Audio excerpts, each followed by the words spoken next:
উড়োজাহাজে 7 নৌ শ্রমিককে হত্যার ঘটনায় বাগেরহাট থেকে একজনকে আটক করেছে র্যাব।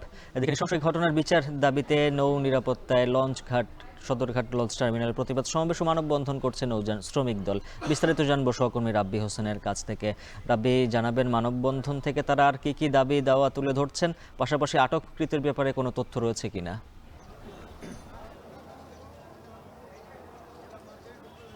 উজ্জ্বল, চাঁদপুরে 7 জন নৌ শ্রমিককে হত্যার প্রতিবাদে ও বিচারের দাবিতে আজকে মানববন্ধন করেছে জাতীয়তাবাদী নৌ শ্রমিক দল। এই সদরঘাট লঞ্চ টার্মিনালে তারা এই মানববন্ধনটি করেছে। এখানে প্রধান অতিথি হিসেবে উপস্থিত ছিলেন বিএনপি চেয়ারপারসনের বিশেষ সহকারী ও জাতীয়তাবাদী দল শ্রমিক দলের প্রধান সমন্বয়ক অ্যাডভোকেট শামসুর রহমান শিমুল বিশ্বাস। তিনি এখানে উপস্থিত থেকে বলেছেন যে এই নৃশংস হত্যাকাণ্ডের সঙ্গে একটি পরিকল্পিত কোনো ষড়যন্ত্র থাকতে পারে বলে তিনি আসলে দাবি করেছেন।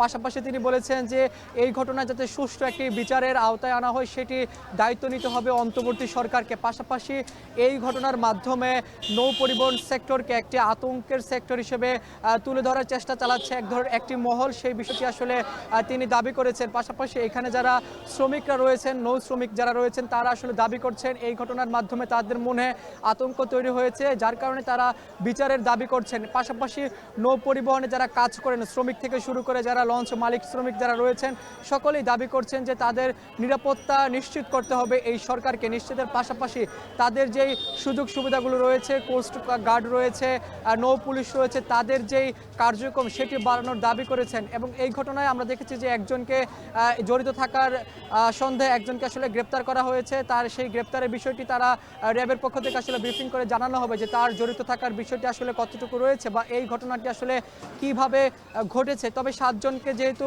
হত্যা করা হয়েছে সেটি আসলে নৃশংস, একইভাবে নির্মম বলে আসলে বলছেন এখানে যারা শ্রমিকরা রয়েছেন। তারা বলছেন যে তারা যেহেতু দিন নাই রাত নেই, তারা কাজ করে, নৌ পরিবহনে কাজ করে, তারা আসলে নিরীহ। অনেকে বলছেন যে তাদের যেই পারিশ্রমিক সেটা আসলে অনেক কম, তবে তাদেরকে এই হত্যার পিছনে তাদের কোনো ভূমিকা নেই বলেও অনেকে বলছেন। এবং বলছেন যে এই শ্রমিকদেরকে হত্যা করে আসলে কি ধরনের ফায়দা লুটতে চায় সেই বিষয়টি তারা আসলে জানে না। তারা দাবি করেছেন এই ষড়যন্ত্রের পেছনে বা এই হত্যার পেছনে যাদের জড়িত থাকার অভিযোগ রয়েছে বা যারা জড়িত থাকতে পারে তাদেরকে খুঁজে বের করে আইনের আওতায় এনে তদন্ত করে একটি সুষ্ঠু বিচারের তারা দাবি করেছেন। এবং বক্তারা এটাই বলেছেন এই নৃশংস হত্যাকাণ্ডের বিচারের মাধ্যমে আসলে সঠিক বিচারের মাধ্যম বা পন্থা আসলে তৈরি করতে হবে। এই ছিল আমার কাছে সদরঘাট লঞ্চ টার্মিনাল থেকে সবশেষ খবর। নৌ শ্রমিকদের মানববন্ধনের খবর জানাচ্ছিলেন সহকর্মী রাব্বি হোসেন। এখন